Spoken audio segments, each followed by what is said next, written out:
So this is the question I get the most, which is why is the mountain guy talking about the ocean product? My name is Lyndon Mallory and I lead the Alpine product category at Patagonia. And we are here in the Forge, and the Forge is Patagonia's AR&D center. This is really kind of the heart of design creativity at Patagonia. And I'm here to talk about our big water foul weather kit. Thigh pocket, this is just a Velcro stash pocket for sticking any pieces of paper that are in here. Like Sarah and Austin saying, are we saying that now? Are we saying that now? Corey says, yeah, we're saying that now. Oh yeah, we're saying that now. Comes in men's and women's sizes too. So get your body into one and take that storm by the horn. Scene one, take 6.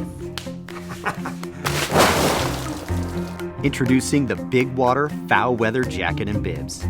Over 50 years of technical know-how from our fly fish, snow, alpine, and surf designs went into these. So this is this new sailing kit that we've been working on for the better part of almost a decade. This kit at 30,000 feet is like a lot of other sailing kits. It's a waterproof, breathable, foul weather kit for being out on the water. When you zoom in and you start to look at these little details, it starts to be a really standalone piece. And that's because of the specificity of who we were building it for, right?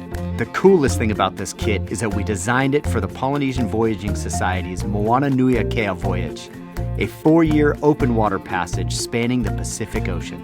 These open ocean voyages are completely exposed to the elements, out there for days, and that storm protection ties directly into how we think about storm protection, whether you're in the mountains or in the ocean. I just sent a sailing kit to a few of our climbers who are on a boat from Scotland to Greenland to go climbing, right? Totally different context than the Polynesian Voyaging Society, but the same need for that crew.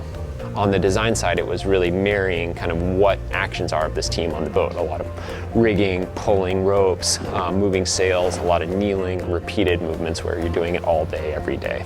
Steven, who was leading our AR&D team at the time, sat down and started listening to what does that team need. It really came down to weather protection, durability, and functionality. So what I have in front of me are the initial prototypes that we built here in the Forge. This is active problem solving to me. I see a designer sitting here with a product, thinking through how it's going to happen and be used in the field. Stephen went over and talked to our materials developers that work on equipment and was like, I need the same level of durability that we take into our black hole duffels, and I need that in a material that I can build a pant and a jacket out of, right? And then same thing with our waterproof breathables. I need that same waterproofness and durability that we bring into a fishing waders, but I need it in a material that's going to work really well if you're not actually standing in the river, but you're on a boat in more exposed water. So let me get my friend here. We finally got to this diamond ripstop fabric. It's this hyper durable fabric. It was actually holding up so well that our material developer thought that there was a problem with how we were testing it. Second fabric is the main body, the yellow fabric. This is a 4-layer waterproof breathable fabric, and then it has base textile. It's actually built out of yarns that are made out of recycled fishing nets. So it'll keep all the water out, right? Oh yeah. Well, judging by the conditions this kit was built for, now some water's going to get in. We spent a lot of time figuring out how to deal with moisture once it gets into the product. When you're constantly getting sprayed with water, it's not a matter of if water is eventually going to get in, it's more a matter of when. So you'll see all these like little mesh panels are built in these areas that allow for the water and the salts to escape. We as product people have to figure out this balance between how do you stay as warm and protected as possible while still allowing you the full freedom of movement that you need. That's true whether you're climbing the north face of Ben Nevis or you're on the Hokulea crew.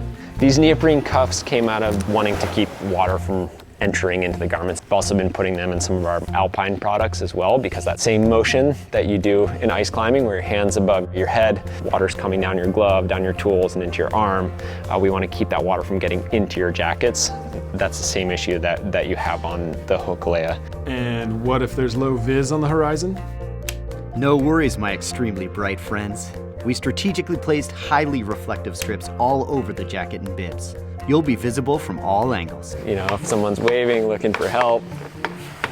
Our design team on the fish side was coming up with new solutions for how to use the restroom when you're wearing fishing waders. We came up with this construction and design for easy access to basically get your waders off to use the restroom. What we have in a lot of snow product to keep powder from coming up inside, we took some of that inspiration and built it into a mini snow skirt. And it's not obviously intended to keep snow out, but what we realized is that cinch helps preserve body heat because it's preventing a lot of updraft from wind that's coming in. The cuffs of the products themselves are built to work really well with bare feet. And we got to this final product where the team was like, it's perfect. I always like to remind myself that there's a difference between novelty and innovation, right? So product innovation truly comes from solving new problems, all right? Not creating something new. It's not just about the final thing, bright storm yellow foul weather kits, but it's the process in getting there, right? And without sounding too zen in the art of motorcycle maintenance, there's this idea of like really focusing and ignoring all the other distractions and really deciding like what is the one thing that we're gonna do, and we're gonna do it really well. My role is to figure out what our community, however we choose to define that, what they need, and then build a product for them. Why is it yellow? Storm yellow. Yeah. Yo ho. Yo ho. Yo ho.